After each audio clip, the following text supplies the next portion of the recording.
Headlining the opening night doubleheader July 30th, the two best teams in the West, Lakers, Clippers.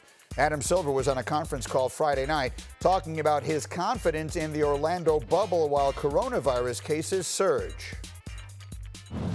My ultimate conclusion is that we can't outrun the virus, and that this is what we're going to be living with for the foreseeable future, which is why we designed the campus the way we did. And so it's a closed network, and that while it's not impermeable, we are, in essence, protected from cases around us. At least that's the model. For those reasons, we're still very comfortable being in Orlando. All right, and we're going to get into it here. Jay, Will, and Big Perk are with us. And Kendrick, I'm coming to you first here because I saw it in your notes. What do you make of the way Adam Silver and the players have put this whole thing together?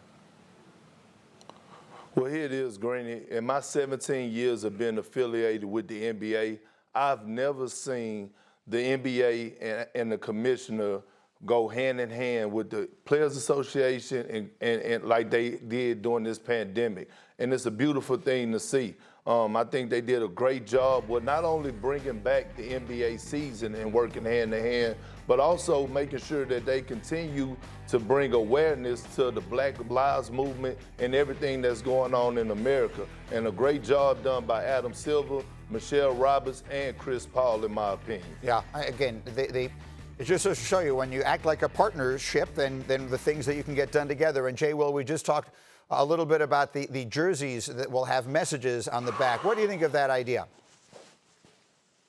You know, Greeny, I like the idea overall, but at the same time, you know, some of the NBA, just to play devil's advocate against it for a second, hear me out on this, and Perk, I'm curious to get your opinion.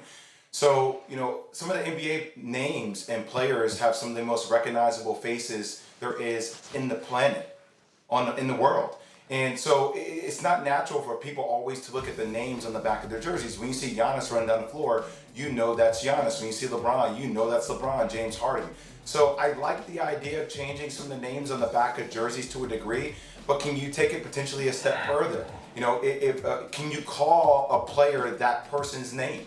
Can, you know, over the PA announcement when they score a bucket? Are there other ways to bring way more attention than just having their name on the back of a jersey that a lot of times fans may not pay attention to because you get lost in the back and forth of the game and you know the face. So maybe taking it to another degree, having somebody over the PA or over the announcement refer to that person as Rayshard Brooks or Ahmaud Arbery to actually give more specification about why they're doing it and what it's for. Just a thought. An interesting idea. We'll see what they wind up doing. Meanwhile, Perk, let's go on the floor here.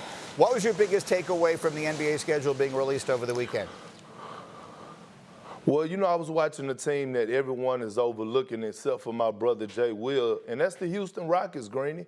They're currently sitting at the number 6 seed in the Western Conference, and they could possibly fall to the 7th, or they could move as high as to the 3rd spot. And I think they're going to get that 3rd spot. When you look at James Harden, who we used to looking at during the offseason, he usually be kicking it with Lil Baby and Lil Wayne. No, James Harden was working out. He dropped 20 pounds. So he sent the message. I'm looking at Russell Westbrook. He's doing sand workouts and working out on the beach, and a guy who gets out to the bed and has an engine. And they number one in pace. So what that tells me, Green, is that they have it on their mind and that they're going to hit the ground running. And I'm listening to Daryl Morey talk, and he's making statements saying, hey, well, Russell Westbrook and James Harden, I feel like we could win the championship. And guess what? I believe him. Because right before the pandemic, the Rockets was playing inspiring basketball. They switched up the style, and they took out the center, and they're going to be playing at a fast pace. And I don't believe teams will be able to keep up with them.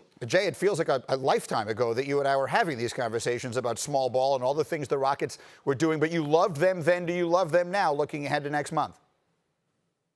I do. Greeny, you were hating on me about the Houston Rockets. You said there was no way they were going to figure it out. Does my memory serve me correctly on that one?